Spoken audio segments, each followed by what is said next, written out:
4 बोतल वोडका, काम मेरा रोज का ने भारत का भविष्य तबाह कर रखा है।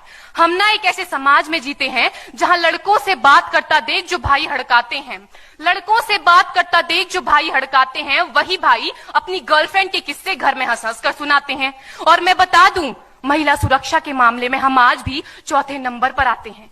हम ना एक ऐसे समाज में जीते हैं जहां पत्थर की मूरत को लगते हैं 56 भोग और भूखे नंगे तड़पते सो जाते हैं लोग, भूखे नंगे तड़पते सो जाते हैं लोग। मजदूर को मजदूर समझिए, मजबूर नहीं। गरीब को काम दीजिए, दान नहीं। और अगर दान देने के इच्छुक हैं तो जीते जी रक्तदान दीजिए और मरने के बाद अंग दान देकर किसी मरते हुए को जीवन दान दीजिए। यही सच्ची देशभक्ति और यही सच्चा राष्ट्र प्रेम है।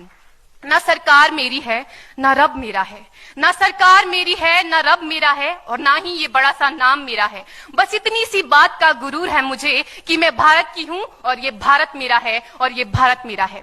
परंतु एक वैचारिक बीमारी हमारे समाज में मुझे नजर आती है।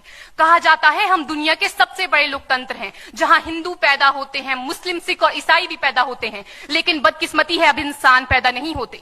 और मेरे विचारों में ना हिंदू की जरूरत है ना मुसलमान की जरूरत है। राष्ट्र निर्माण के लिए केवल अच्छे इंसान की जरूरत है, केवल अच्छे इंसान की जरूरत है।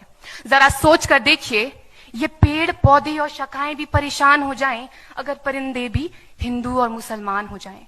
एक शैक्षणिक बीमारी भी हमारे समाज में मुझे नजर आती है, और बड़े ही आश्चर्य की बात है जिस देश ने पूरी दुनिया को तक्षशिला और नालंदा देकर के विश्वविद्यालय शिक्षा की बुनियाद रखी, आज विश्व के 100 सर्वश्रेष्ठ विश्वविद्यालयों में हमारा एक भी विश्वविद्यालय खड़ा नहीं हो पाता। जहां एक और हमारे पास IIT, IIM और NIT जैसे शिक्षण संस्थान हैं, तो वहीं दूसरी ओर इस देश के गरीबों को बेरोजगारी की जमात में खड़ा करने के लिए उनके हाथ में सर्व शिक्षा अभियान का झुंझुना पकड़ा दिया जाता है।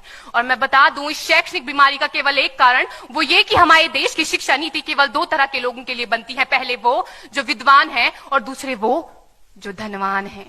इसी तरह की कई गजब की बीमारियां हैं, और इन बीमारियों की जो जड़ है ना, वो हमारा अंधविश्वास। और मेरे विचारों में जब तक इस देश का युवा अपनी सफलता के लिए मंदिरों में जा जाकर नारियल फोड़ फोड़ कर भगवान को रिश्वत लगाता रहेगा, हमारे समाज का शिक्षित वर्ग ही बिल्ली के रास्ता काटने पर खड़े हो जाना, अपने धर्म अपनी जाति को ऊंचा मानकर दूसरों के धर्म की अवहेलना करता रहेगा, तब तक ना तो इस देश से अंधविश्वास खत्म होगा और ना ही हमारा राष्ट्र निर्माण संभव होगा।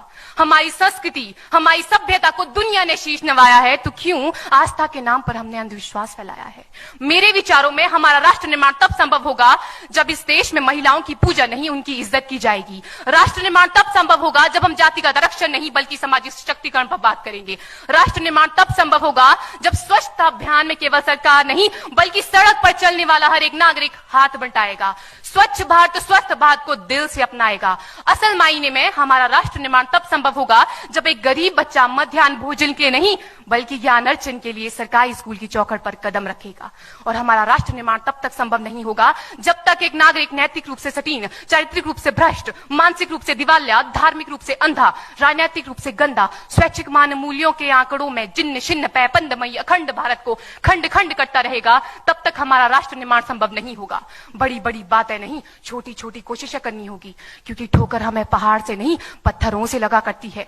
I being an Indian, I being a student, I being a symbol daughter of this motherland feel proud to be an Indian। और मैं सैल्यूट करना चाहूंगी सरहद पर दिन रात हमारी रक्षा के लिए खड़े हर उस जवान को, इस देश की पुलिस, प्रशासन और किसान को, और इस देश के हर उस व्यक्ति को जो अपना काम पूरी ईमानदारी, पूरी मेहनत और पूरी लगन से करते हैं, जिनके बिना राष्ट्र निर्माण की कल्पना करना भी असंभव सा लगता है। और आज इस मंच पर पूरी जिम्मेदारी के साथ मैं भारत की बेटी ये कहती हूं कि हमारा राष्ट्र निर्माण तब संभव होगा जब हम सभी, मैं, आप, हम सब मिलकर प्रयास करेंगे, क्योंकि हमारे देश की जिम्मेदारी नहीं है हमें आगे ले जाने की, हमारी जिम्मेदारी है अपने देश को आगे ले जाने की, अपने राष्ट्र को